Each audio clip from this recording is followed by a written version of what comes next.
উঁচু নিচু পাহাড়ের ভাঁজে ভাঁজে সবুজ গালিচায় মোড়ানো দুটি পাতা একটি কুড়ি, একই সঙ্গে পাহাড়ি ঝর্ণার কলতান, আবার লাউয়া ছড়ার প্রাণ প্রকৃতি আর হাওরের অথৈ জল, এ নিয়েই পর্যটন জেলা মৌলভীবাজার।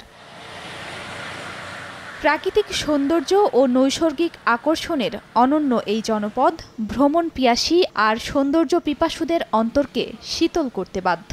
এক এক ঋতুতে এক এক রকম রূপ লাবণ্যের সাজসজ্জায় সজ্জিত হলেও শীতের আবেশ আর শিশিরের জলকণা অন্যরকম মুগ্ধতা ছড়ায় হৃদয় মাঝারে। প্রকৃতি সবুজ অবশ্যই সবাইকে টানে, দিগন্ত জোড়া সবুজ চা বাগান দেখতে খুব ভালো লাগে। পরিবার নিয়ে একটা সুন্দর সময় কাটাইতেছি, অনেক ভালো লাগতেছে। এটা একটা ন্যাচারাল জিনিস, এটা আসলে মানুষের প্রকৃতির অনুভূতি, আসলে যখন হৃদয়ের অনুভূতির ভিতর ঢুকে যায় তখন আসলে মেন্টালিটিটা একটা ফ্রেশ হয়। বছর জুড়ে পর্যটকের আসা যাওয়া থাকলেও শীতে প্রাণ চাঞ্চল্যে মুখর থাকে সব স্পট। গত কয়েক মাস পর্যটন খরায় ভুগেছে চায়ের এই রাজধানী, তবে এবার পর্যটন মৌসুমে প্রত্যাশার পালে প্রাপ্তির হাওয়া লাগবে আশা স্থানীয়দের। এখন যে পর্যটকরা আসছে এটা আমাদের জন্য একটা আশীর্বাদ। আমরা যদি এই পর্যটকদের ভালো মতো সেবা দিয়ে আমরা আমাদের আপ্যায়ন করে যদি তাদের ধরে রাখতে পারি তাহলে আমাদের সুনামটা বাড়বে। মন্দাভাব কাটিয়ে ঘুরে দাঁড়ানোর স্বপ্নও বুনছেন ব্যবসায়ীরা। খুব আশাবাদী শীতের আমেজটার সময় একটু বাড়বো, তখন হয়তো আমরা গেস্টও একটু